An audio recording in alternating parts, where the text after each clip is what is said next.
Fala pessoal, quem fala aqui é o professor, escritor, historiador e filósofo Acioli Júnior. Eu vim gravar esse vídeo aqui porque eu escrevi esse livro aqui, que foi um dos livros que eu mais gostei de escrever, que é Reflexões de um Observador 2, Ensaio sobre Deus, Religião e Espiritualidade. E nesse livro tem um artigo muito interessante, cujo título é Afinal, quem matou Jesus? E como hoje é o dia de Natal, dia 24 de dezembro, a véspera, que nós comemoramos o Natal, que é dia 25, eu queria falar sobre um artigo desse texto aqui, desse livro aqui, com esse título, Afinal, quem matou Jesus?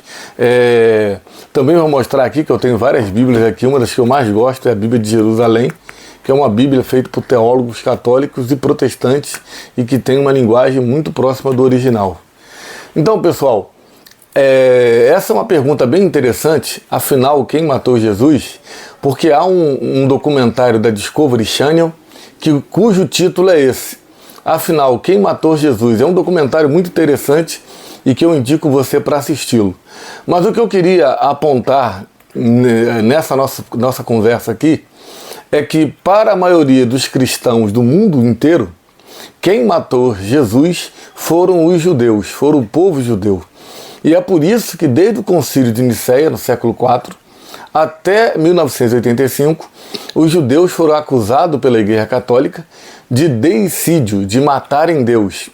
E essa acusação contra os judeus só vai cair quando o Papa João Paulo II ele pede perdão aos judeus por essa acusação. E essa acusação, obviamente, é uma acusação historicamente insustentável. As pessoas baseiam essa acusação no Evangelho segundo João, capítulo 19, que é aquela passagem famosíssima que levam Jesus ao governador Pôncio Pilatos e ele lava as mãos dele e os judeus vão dizer crucifica Jesus, solta Barrabás. Por conta dessa passagem, dessa única passagem, as pessoas acreditam que os judeus são responsáveis pela morte de Jesus e que é sobre ele que pesa essa culpa. Essa é uma acusação totalmente sem embasamento histórico, extremamente equivocada, primeiro porque a pena de morte ela era romana. A pena de morte por crucificação é uma pena capital do Império Romano.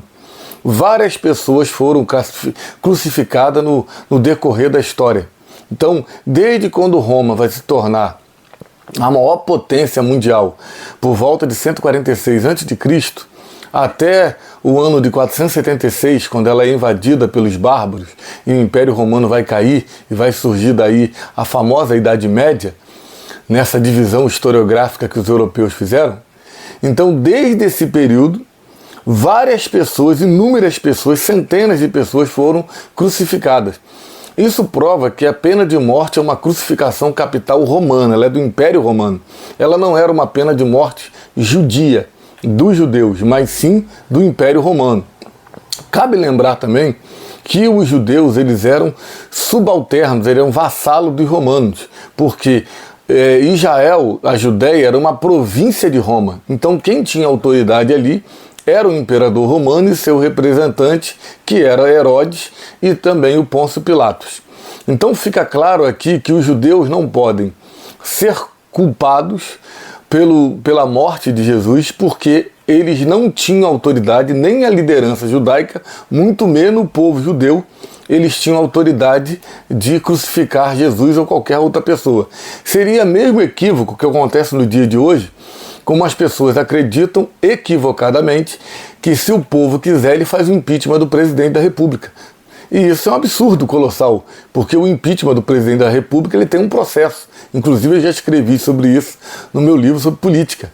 Então tem que entrar com um processo de impeachment na Câmara do Deputado, o presidente da Câmara tem que aceitar o processo de impeachment e aí ele vai ser desenvolvido na Câmara e vai ser julgado pelos 81 senadores. Então da mesma forma que existe um rito processual para o processo de impeachment e o povo do Brasil ou de qualquer país ocidental não tem poder de tirar um presidente do poder, de fazer o processo de impeachment, da mesma forma o povo judeu naquele período não tinha poder, ainda mais sendo um povo vassalo de Roma, a fazer a pedir a crucificação de Jesus. Então isso é simples até demais, é até simplório falar sobre isso. Isso quer dizer que quem tem autoridade para crucificar Jesus é o Império Romano, uma autoridade romana em nome de César. Mas, muito antes de quem tem autoridade, a questão a quem tem as razões, quem tem os motivos de crucificar Jesus? Essa é uma importante pergunta. E essa seria a primeira pergunta a ser respondida. Eu comecei pela segunda.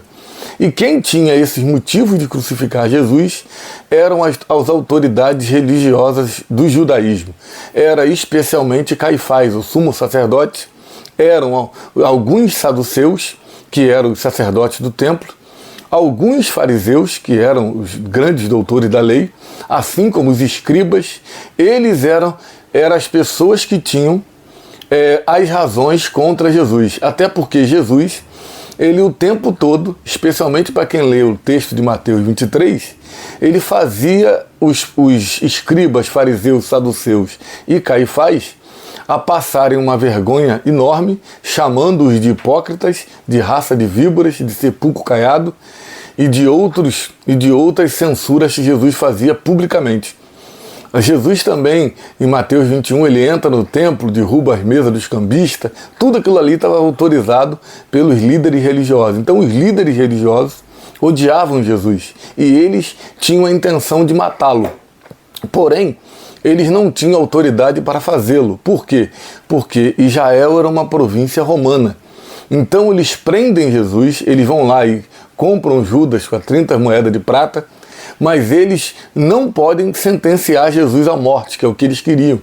Por quê? Porque quem dá a sentença de morte é o Império Romano. E com isso, eles vão levar Jesus ao Pôncio Pilatos. Primeiro eles levam para Herodes e depois eles levam Jesus a Pôncio Pilatos, que é quem tem a autoridade de matá-lo, de proferir sentença de morte. E eles levam Jesus a Pilatos. Segundo a Bíblia, diz que Pilatos, convencido por sua esposa, que pode não ser tão histórico isso, ele vai perceber que Jesus não era culpado, aí vai ter aquele episódio do lavar as mãos que todo mundo conhece. Só que o Caifás, o líder da religião judaica, e os escribas e fariseus usam de uma estratégia contra Pilatos para fazer ele proferir a sentença de morte. E que estratégia é essa? Eles vão dizer para Jesus, está lá em João 19, eles vão dizer para Pilatos, que se Pilatos não condenasse a Jesus, ele seria inimigo de César. E com isso, o Pilatos é obrigado a proferir a sentença capital. Por quê? Porque o Pilatos, com uma autoridade romana, submissa a César, se ele não dá a sentença de morte para Jesus, se ele não leva Jesus para a crucificação, e como muitos dos judeus tinham Jesus como rei, como Messias, ele poderia ser visto por César, pelo imperador romano, como alguém que tivesse descumprido as suas ordens e alguém que poderia estar posto a sua própria cabeça a prêmio. Então essa estratégia da liderança judaica faz com que Pilatos profere a sentença de crucificação para Jesus.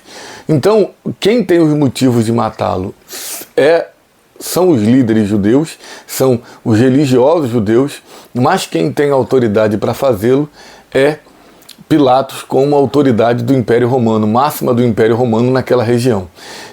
Mas existe um outro culpado. E quem seria esse outro culpado? O outro culpado é o próprio Jesus. E por que é o próprio Jesus? Porque Jesus sempre entendeu a sua morte como missão. Jesus sempre entendeu que a sua morte ela era capaz de perdoar os pecadores. O apóstolo Paulo, em Romanos, em várias passagens, ele fala sobre isso, que a morte de Jesus nos tornou amigos de Deus, nós éramos inimigos, e que através da cruz nós nos aproximamos de Deus. Então, era entendido ali no século I, século II do cristianismo, pelo próprio Jesus e pelos apóstolos, especialmente como Paulo, de que a morte de Jesus era uma missão. E é por isso que Jesus nunca fez nada para impedir a sua morte. Muito pelo contrário. Ele vai para Jerusalém, ele derruba as mesas do templo, numa provocação à liderança judaica, que é a dona da religião. Da mesma forma que hoje existem os donos da religião, naquele período também havia os donos da religião. E ao fazê-lo, ele está ali provocando a sua própria morte. Então Jesus não fez nada que impedisse dele não ser morto. Ele poderia fugir, ele poderia não provocar os judeus, ele poderia não enfrentar a liderança judaica, e no entanto o tempo todo ele faz isso porque ele entende a sua morte como missão. Por isso que existe 3 culpados sobre a morte de Jesus. O primeiro são os líderes judaicos que têm um motivo. Eles odiavam Jesus porque Jesus o desmoralizava e Jesus o enfrentava, o chamando de sepulcro caiado, raça de víboras e de tantas outras nomenclaturas que Jesus os nomeava, como hipócritas e daí por diante. Pilatos é aquele que tem autoridade para fazê-lo porque é aquele que responde em nome de César. E a pena de morte, por crucificação, é uma pena de morte romana. E Jesus também é culpado porque ele poderia evitar a sua morte e nada fez, porque ele entendia a sua morte como missão. Por isso os 3 culpados são aqueles que têm um motivo, os líderes judeus, aquele que tem autoridade, Pilatos e Herodes, no caso ali Pilatos que usou da sua autoridade, e aquele que poderia evitar a sua morte, não evitou, é o próprio Jesus. Então essa é a resposta desse meu texto. Afinal, quem matou Jesus? Valeu, galera. Abraço a todos.